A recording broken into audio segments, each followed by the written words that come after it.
Senhoras e senhores, sou o Lucas Renner, sócio da advocacia Rude Melo Miller. Retomaremos aqui a série Temas de Trabalho Portuário, agora com o vídeo de número 4. Falaremos neste vídeo sobre o sistema sindical no trabalho portuário. Costumo dizer, e até hoje ninguém me provou o contrário, que o sistema sindical no porto é o mais complexo que existe dentre todas as atividades. E realmente, por diversos aspectos históricos, econômicos, o linguajar, a quantidade de sindicatos, penso que dificilmente alguém vai conseguir quebrar essa premissa de que o sistema sindical no porto é o mais complexo e, ao mesmo tempo, também o mais interessante que existe. Bom, temos 6 atividades no trabalho portuário e essas 6 atividades elas surgiram da divisão clássica que existe entre estiva e capatazia, que são as duas atividades mais originárias, mais primitivas do trabalho portuário. É, afinal, a divisão mais básica, mais antiga desse tipo de trabalho. O trabalho a bordo, a estiva, e o trabalho em terra, representado maciçamente pela capatazia. As 6 atividades são estiva, capatazia, bloco, vigilância, conferência e concerto. É interessante aqui comentar, e isso já me foi perguntado por diversas pessoas, inclusive por um colega juiz, sobre o bloco. Por que esse nome bloco? Bom, uma das explicações históricas é o fato de que, como esse pessoal historicamente atuava no batimento de ferrugem, na limpeza, no reparo de embarcações, pintura, então esse pessoal naturalmente saía da sua faina, do seu turno de trabalho, com a roupa um pouquinho suja. E aí os demais trabalhadores, as pessoas ali do porto diziam: lá vai o bloco dos sujos. E aí ficou então esse costume, essa questão do dia a dia que passou para a legislação e foi formada então, foi denominada oficialmente essa atividade como de bloco. É interessante pontuar também que o bloco, existe uma grande impropriedade da definição legal. Em 93 era assim, em 2013, que era um momento muito propício para corrigir, infelizmente não houve essa correção. O bloco já há muito tempo não realiza, pelo menos maciçamente, esse tipo de atividade. O bloco atua, principalmente no Porto de Santos, no Rio de Janeiro é assim também, fazendo um trabalho residual de estiva, peação e desapeação de contêineres, por exemplo. Então é uma questão que a lei já não acompanha mais a realidade da atividade de bloco. Bom, procuraremos tratar aqui sobre 2 pontos principais dessa questão geral do sistema sindical no porto. O primeiro é: temos uma categoria única, trabalhador portuário, ou categorias diferenciadas? Cada uma dessas 6 atividades, 6 categorias diferenciadas.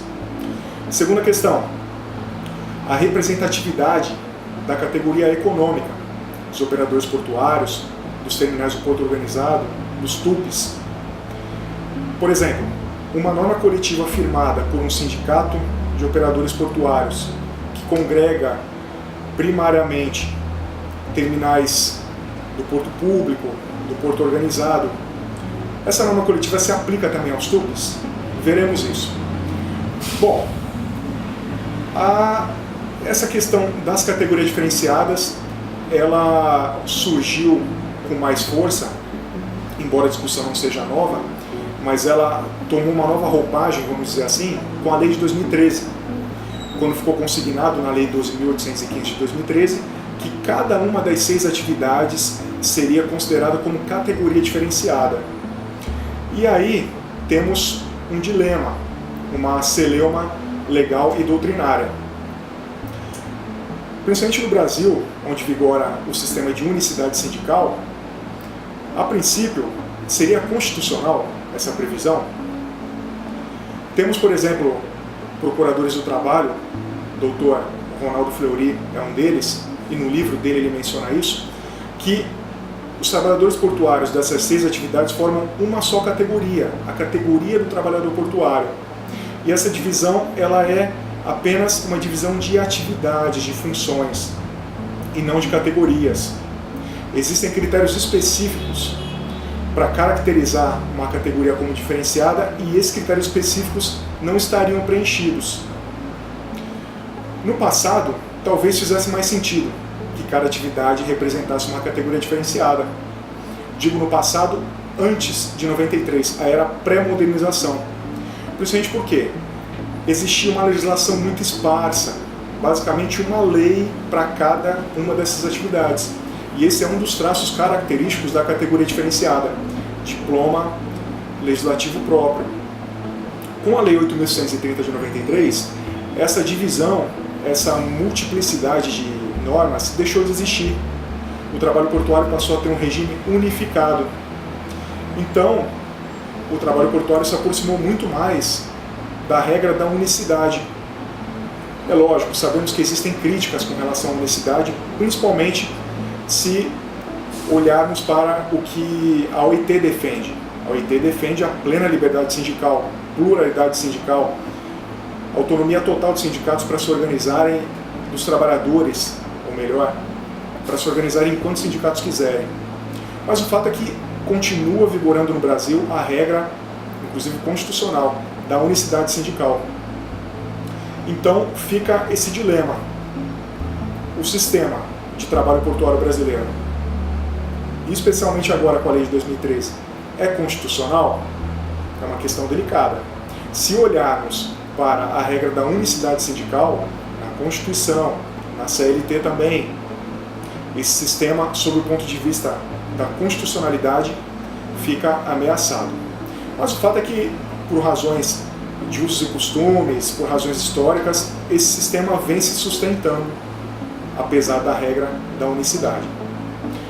Agora, é importante registrar que essa questão das categorias diferenciadas surgiu especialmente na época da tramitação da MP, que foi convertida na Lei 12.815. O foco dos sindicatos era garantir, através disso, um caminho jurídico para não perder representatividade, principalmente nos TUPs. Quando foi mudada aquela regra, aquele artigo que vigorava na Lei de 93 e que foi modificado na Lei de 2013, sobre a aplicação dos pactos coletivos da categoria preponderante. Então, nos bastidores, na questão política, o objetivo dos sindicatos era esse, de que houvesse previsão expressa das categorias diferenciadas para garantir a representatividade, principalmente nos TUPs. E agora trataremos do segundo ponto, então, de forma bem geral. Temos casos práticos em que normas coletivas firmadas por sindicato de operadores portuários, representando terminais do porto público, do porto organizado, foram aplicadas aos TUPs. Por quê? Entendeu o Judiciário Trabalhista que, na falta de um sindicato específico, de uma federação específica, de uma confederação específica, deveria ser aplicada a norma coletiva que mais se aproximava. Então foi aplicada essa norma e o TUP teve, então, que arcar com todas as questões que eram previstas naquela norma coletiva. Enfim, em linhas gerais, era isso que gostaríamos de tratar.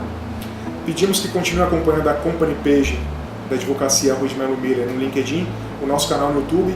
Agradeço e desde já os convido para o próximo vídeo, o último vídeo, de número 5, falaremos sobre cotas de aprendizagem e PCDs reabilitados no trabalho portuário. Até lá!